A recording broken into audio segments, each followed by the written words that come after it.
여러분, 혹시 삶의 의미를 찾고 계신가요? 혼란스러운 세상 속에서 나만의 확고한 가치관을 세우고 싶다는 생각을 해보신 적은 없으신가요? 어쩌면 우리는 모두 인생이라는 길 위에서 길을 잃거나 어디로 가야 할지 막막함을 느낄 때가 있을지도 모릅니다.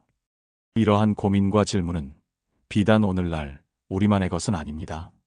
수천 년 전 고대 그리스에서도 수많은 사람들이 삶의 본질과 지혜의 의미를 찾아 헤맸습니다. 그리고 그 중심에 바로 위대한 철학자 소크라테스가 있었습니다. 그의 삶과 철학은 시대를 초월하여 오늘날 우리에게도 여전히 깊은 울림을 주며 우리 자신을 돌아보고 진정한 지혜가 무엇인지 깨닫게 하는 중요한 질문들을 던져줍니다. 오늘 이 시간을 통해 소크라테스의 지혜를 만나고 삶의 방향을 찾을 실마리를 얻으시길 바랍니다. 과연 평범한 석공이었던 소크라테스는 어떤 계기로 위대한 철학자가 될 수 있었을까요? 그리고 그가 말하는 무지의 질은 무엇이며 왜 오늘날 우리에게도 이토록 중요한 의미를 지니는 것일까요? 지금부터 그 놀라운 이야기 속으로 함께 들어가 보시죠.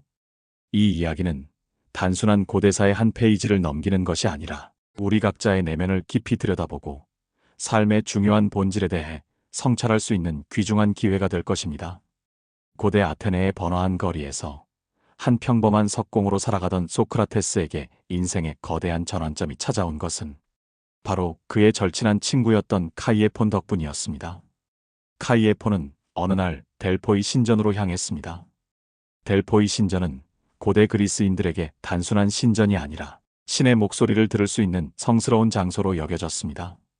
그곳의 신탁은 신의 뜻을 전달하는 것이라 믿어졌으며 개인과 국가의 중요한 결정에 깊은 영향을 미쳤습니다.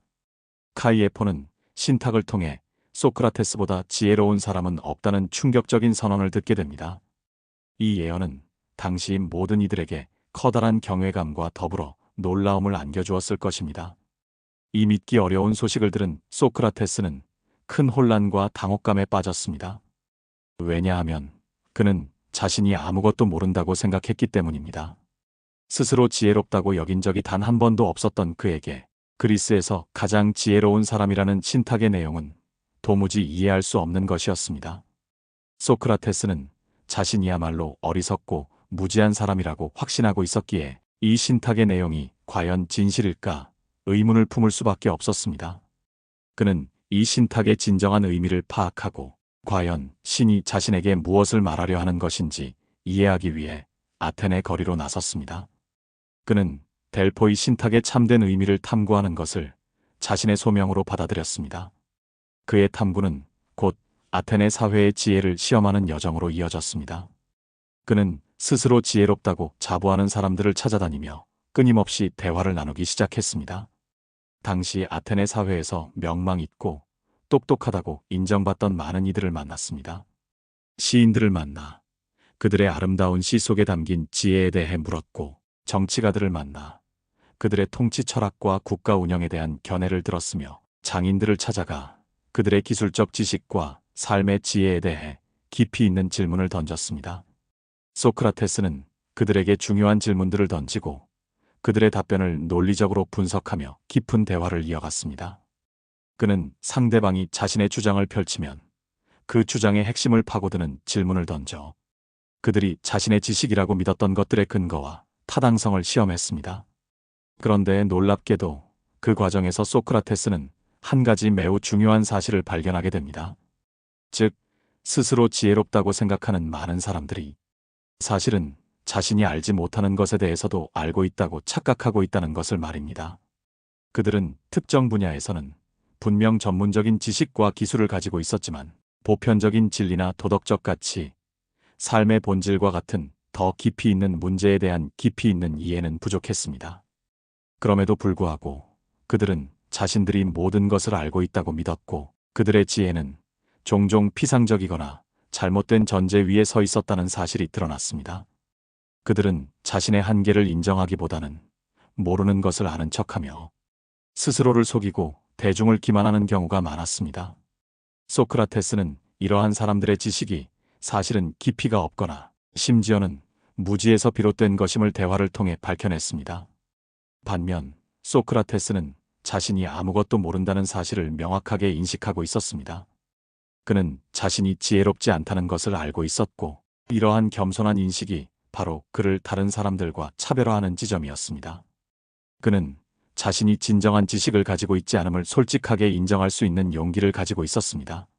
이러한 깨달음을 통해 소크라테스는 비로소 델포이 신탁의 진정한 의미를 이해하게 됩니다.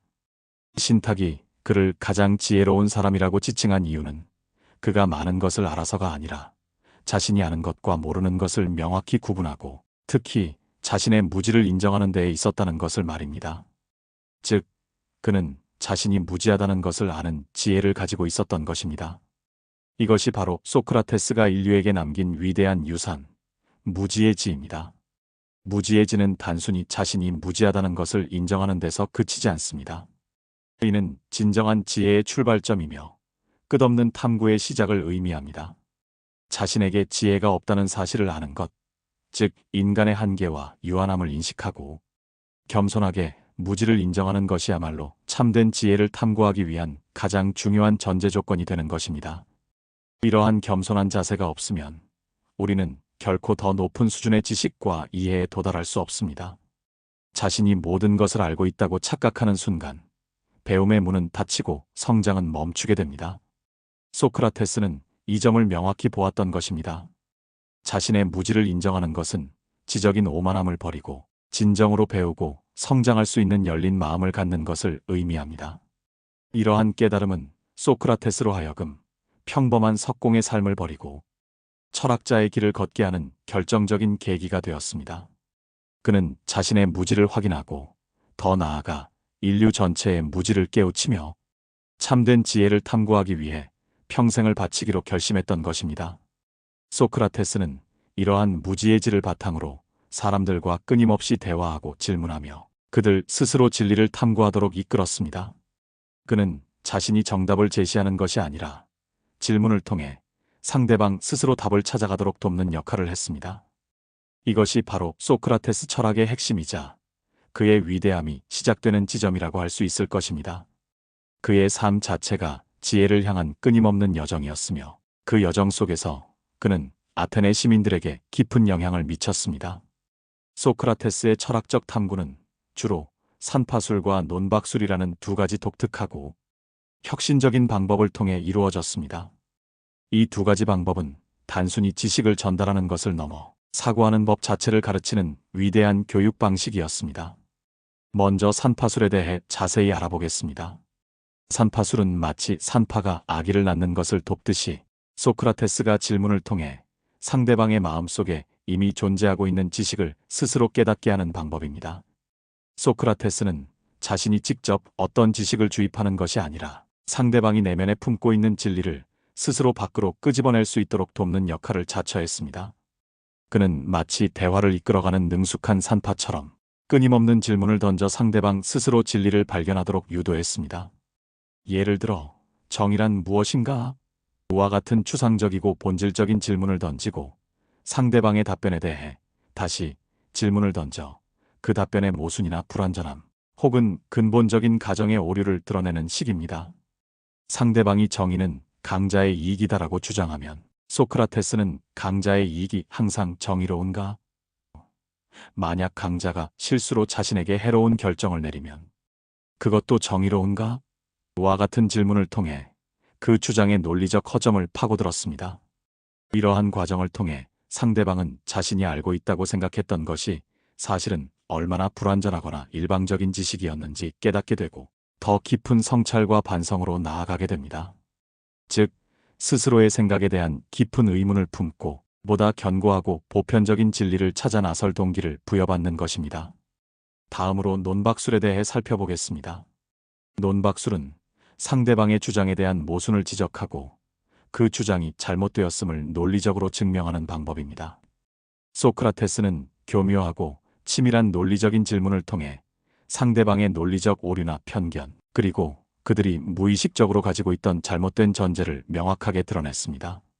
이것은 단순히 상대방을 이기기 위한 논쟁이나 상대를 굴복시키기 위한 수단이 아니었습니다. 오히려 상대방이 스스로의 오류를 인정하고 더 나은 진리를 찾아 나설 수 있도록 돕는 교육적이고 건설적인 과정이었습니다. 소크라테스는 상대방의 주장이 표면적으로는 그럴듯해 보여도 깊이 파고들면 모순을 품고 있다는 것을 보여주었습니다. 그는 상대방이 맹목적으로 믿고 있던 것들, 즉 편견과 고정관념에서 벗어나 진정한 삶에 도달할 수 있도록 안내했습니다. 이 두 가지 방법, 산파술과 논박술은 상호 보완적인 역할을 했습니다. 산파술을 통해 내면의 지혜를 이끌어내고 논박술을 통해 잘못된 지식과 편견을 제거함으로써 개인은 더 명확하고 올바른 인식에 도달할 수 있었습니다. 소크라테스의 이러한 질문법과 논박술은 단순히 지식을 전달하는 것을 넘어 사고하는 법 자체를 가르치는 위대한 교육 방식이었습니다. 그는 정답을 가르치기보다는 정답을 찾아가는 과정을 중요하게 여겼습니다. 이는 오늘날 비판적 사고 능력과 문제, 해결 능력을 강조하는 교육의 중요성을 미리 예견한 것이라 할 수 있습니다. 이러한 방법들을 통해 아테네 시민들은 자신의 삶과 사회에 대해 깊이 생각하고 성찰할 기회를 얻게 되었습니다. 소크라테스가 말하는 무지해지는 오늘날 우리에게도 매우 중요하고 깊이 있는 시사점을 제공합니다. 우리는 지금 정보가 폭발적으로 넘쳐나는 시대를 살고 있습니다. 인터넷과 소셜 미디어를 통해 누구나 쉽게 방대한 양의 정보를 접하고 얻을 수 있습니다. 그러나 많은 정보를 안다고 해서 그것이 곧 진정한 지혜를 의미하지는 않습니다. 오히려 우리는 종종 피상적인 지식에 만족하거나 자신이 아는 것이 전부라고 착각하는 오만에 빠지기 쉽습니다. 또한 잘못된 정보나 검증되지 않은 소문에 맹목적으로 빠져들어 버리는 오류를 범하기도 합니다. 이러한 현상은 개인의 판단력을 흐리게 할 뿐만 아니라 사회 전반에 걸쳐 불필요한 갈등과 오해를 야기하며 다양한 문제들을 초래합니다. 소크라테스의 무지해지는 바로 이러한 시대에 우리에게 겸손한 자세로 자신의 한계를 인정하고 끊임없이 배우고 탐구해야 한다는 강력한 메시지를 던집니다. 진정한 지혜는 내가 모른다는 것을 아는 데서 시작하며 이는 열린 마음으로 새로운 것을 받아들이고 다른 사람의 의견을 경청하며 끊임없이 질문하고 의문을 제기하는 태도로 이어집니다. 자신의 무지를 인정하는 사람은 더 이상 아집과 독선에 갇히지 않고 언제든 더 나은 지식과 진리를 찾아 나설 준비가 되어 있습니다. 그들은 자신의 견해를 고집하기보다 다양한 관점을 수용하고 융합하여 더 넓은 이해에 도달하려 노력합니다. 이처럼 나 자신을 아는 것은 단순히 나의 능력과 한계를 파악하는 것을 넘어 내가 무엇을 모르고 있는지를 깨닫고 그것을 채워나가려는 적극적이고 능동적인 태도를 포함하는 것입니다. 소크라테스는 바로 이 지점에서 인간이 성장하고 발전할 수 있는 무한한 가능성을 보았으며 진정한 배움의 동력이 어디에서 비롯되는지를 일깨워 주었습니다. 혼란스럽고 복잡한 세상 속에서 나만의 확고한 가치관을 세우고 올바른 삶의 방향을 찾고 싶다면 소크라테스의 철학은 아주 중요한 길잡이가 될 수 있습니다. 우리는 매일 수많은 정보와 의견에 노출되며 무엇이 진정으로 옳고 그른지, 무엇이 참된 가치를 지니는지 판단하기 어려운 상황에 놓이곤 합니다. 이럴 때일수록 우리는 소크라테스처럼 스스로에게 깊이 있는 질문을 던지고 사회적 통념이나 타인의 시선에 휩쓸리지 않는 비판적인 사고력을 길러야 합니다. 남들이 그렇다고 하니까, 모두가 그렇게 생각하니까, 혹은 권위 있는 사람이 그렇게 말했으니까 라는 이유만으로 어떤 것을 맹목적으로 받아들이는 것은 진정한 지혜가 아닐 것입니다. 이러한 맹목적인 추종은 오히려 우리를 잘못된 길로 이끌 수 있습니다. 소크라테스의 질문법과 논박술은 우리에게 이러한 비판적 사고의 중요성을 다시 한번 강력하게 일깨워줍니다. 우리는 그가 했던 것처럼 스스로에게 그리고 주변 사람들에게 이것이 진정으로 옳은가? 왜 그렇게 생각하는가? 이 주장의 근거는 무엇이며 어떤 논리적 타당성을 가지는가? 와 같은 근본적이고 성찰적인 질문을 던져야 합니다. 이러한 질문을 통해 우리는 자신의 신념과 가치관을 더욱 공고히 할 수 있으며 동시에 타인의 의견을 존중하고 이해하는 넓은 시야와 포용력을 가질 수 있습니다. 또한 이러한 자기 성찰의 과정은 우리가 사회적 편견이나 주입된 지식에서 벗어나 스스로의 독립적인 판단력을 기르는데 결정적인 역할을 할 것입니다. 진정한 지혜는 내가 이미 모든 것을 알고 있다고 자만하는 오만함이 아니라 끊임없이 배우고 질문하며 스스로를 성찰하는 겸손하고 열린 마음의 과정 속에서 비로소 발견되는 것입니다. 이 과정이야말로 우리를 진정한 지혜의 길로 인도할 것입니다. 결국 소크라테스의 삶과 철학은 우리에게 나 자신을 아는 것이 얼마나 중요한지를 생생하게 보여줍니다. 자신의 무지를 인정하고 끊임없이 진리를 탐구하며 스스로 생각하고 판단하는 힘을 기르는 것. 이것이야말로 우리가 혼란스러운 세상 속에서 흔들리지 않고 나만의 확고한 가치관을 세우고 주체적인 삶을 살아갈 수 있는 가장 강력하고도 근본적인 무기일 것입니다. 그의 철학은 단순히 고대 그리스의 이야기가 아니라 지금 이 시대를 살아가는 우리 모두에게 던지는 깊이 있는 메시지입니다. 소크라테스의 지혜는 과거의 유물이 아니라 현재를 살아가고 미래를 준비하는 우리에게 끊임없이 영감을 주는 살아있는 지혜입니다. 오늘 이 영상을 통해 여러분의 삶에 진정한 변화와 성장이 시작되기를 진심으로 바랍니다. 여러분 각자가 소크라테스처럼 스스로에게 질문을 던지고 내면의 지혜를 발견하며 더욱 의미 있고 풍요로운 삶을 만들어 가시기를 응원합니다. 감사합니다.